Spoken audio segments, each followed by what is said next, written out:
Hey everybody. So a common question that I get when I review various trucks is, how do you determine which payload package and which gearing to get on a specific truck in order to get the maximum payload and maximum towing capacities?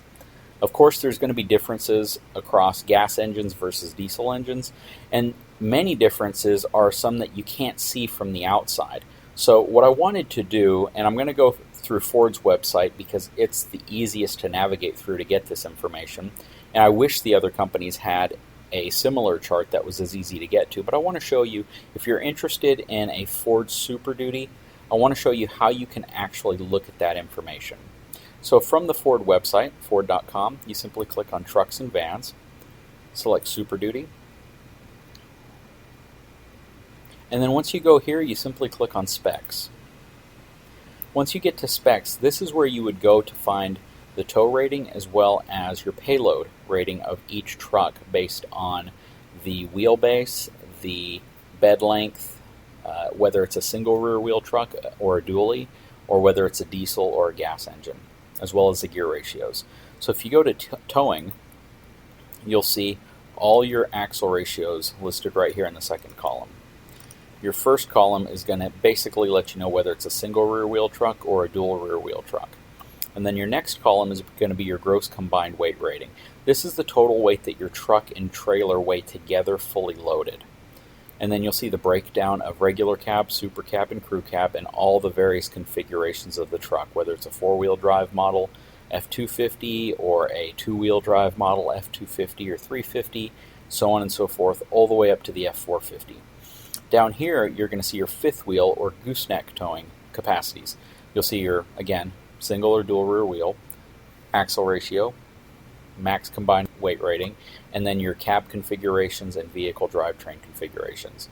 So if you wanted to spec out the most powerful crew cab truck with a gas engine, you would simply go over here to crew cab, and then you would look up the specific truck, let's say for example an F350 4x4, and you would see that in a single rear wheel configuration with a 373 axle ratio, you're going to get 12,300 pounds of conventional towing. Conventional towing would be like a travel trailer or a boat or anything that would connect to the receiver hitch on the back of the truck under the bumper. Under a dual rear wheel configuration, again, you have two gear ratios that you can choose from. You can see what your total combined weight, which would be your trailer plus your truck, cannot exceed, or what it's not supposed to exceed. And then you can, again, just pick your body configuration and chassis and drivetrain configuration, and you'll see what your maximum conventional towing is. Same thing goes for your diesel engines.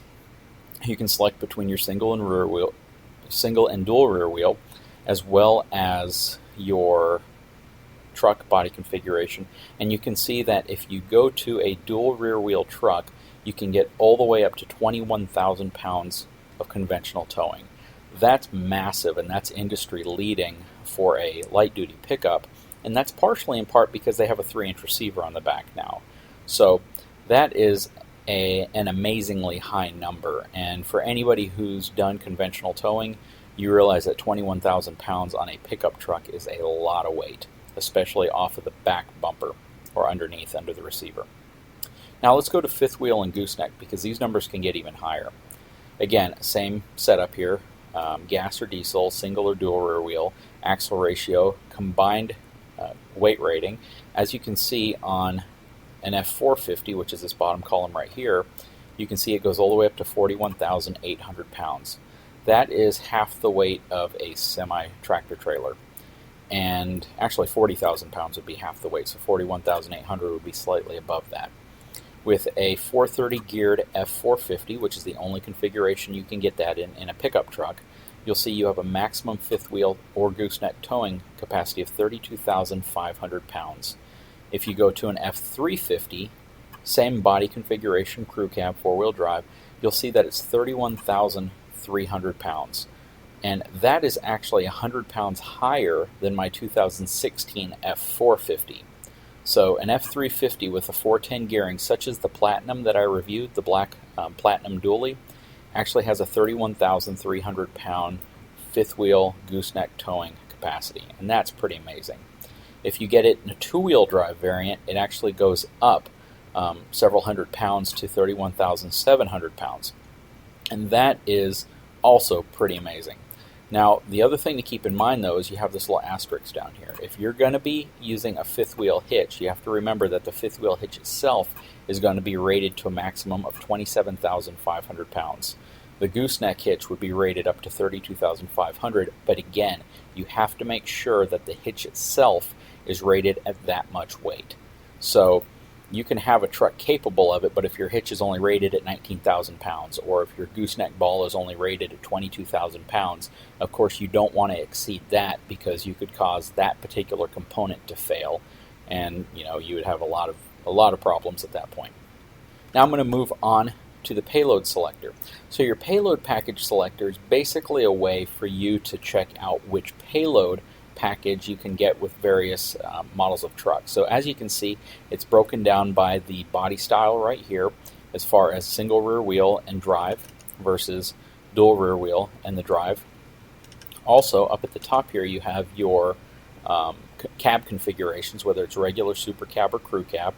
You have your gross vehicle weight ratings, which is the maximum weight that specific truck can be at with staying within the legal limits.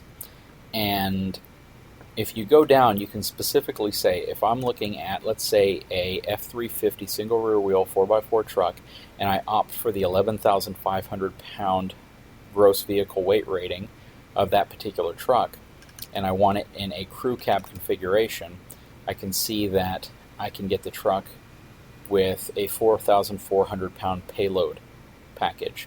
If I opt to get that truck in the 164.1 wheelbase length, then I can get that specific truck with 4,710 pounds of payload capacity.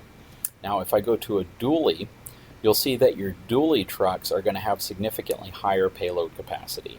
But you'll see that your highest payload capacity is going to be for a regular cab truck, and that's going to be in two-wheel drive as well as dual rear wheel. And that's for all the makes and models, all manufacturers. You have to get a two-wheel drive, dual rear wheel, regular cab truck to get the maximum payload. If you look at, say, like an F450, a lot of people say, well, an F450 is out of the class of like a Ram 3500, and that's not so, because if you compare the payload capacity of an F450, you'll see that it's actually lower by over 1,000 pounds than the F350. And that's partially because the components used to build the F450, such as the front frame section and some of the reinforcements that they put in place, as well as the front axle and some components, make the truck heavier. So the gross vehicle weight rating of both the 350 and the 450 are the same 14,000 pounds. But because the 450 physically weighs more empty, it gives you less weight for capacity, or less weight for payload. And if you look at the F350, because it's a lighter truck, the curb weight of the truck is less, or the empty weight of the truck, it gives you a greater payload capacity. So this is kind of backing up what I've stated in several videos about how the F450 is actually a lighter capacity truck than a Ram 3500 or even an F350 truck, simply because it's a heavier truck and it still has to meet that same 14,000 pound maximum gross vehicle weight rating. However, from a towing perspective, the 450 can still tow more than the F350, but not by much anymore. So if you get the 410 gearing in a 350 dually 4x4, you're only, roughly 1,000 pounds less towing capacity than a 450 at this point. But you would also have, over 1,000 pounds of additional payload capacity.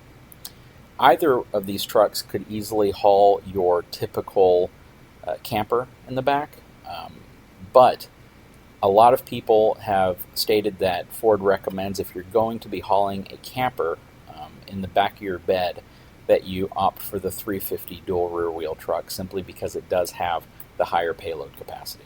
Again, I hope you enjoyed this video. I hope it's been informative. I know that it's a lot of numbers to look at, but once you actually look at this chart and you kind of narrow it down specifically by a truck you may be looking at, it's pretty clear and it's pretty easy to understand what your payload capacities will be, as well as what your tow capacities for both conventional towing or under the back bumper towing versus fifth wheel and gooseneck towing. Anyways, I hope everyone's having a great evening. If you like my channel, please subscribe and please like my video. Thank you.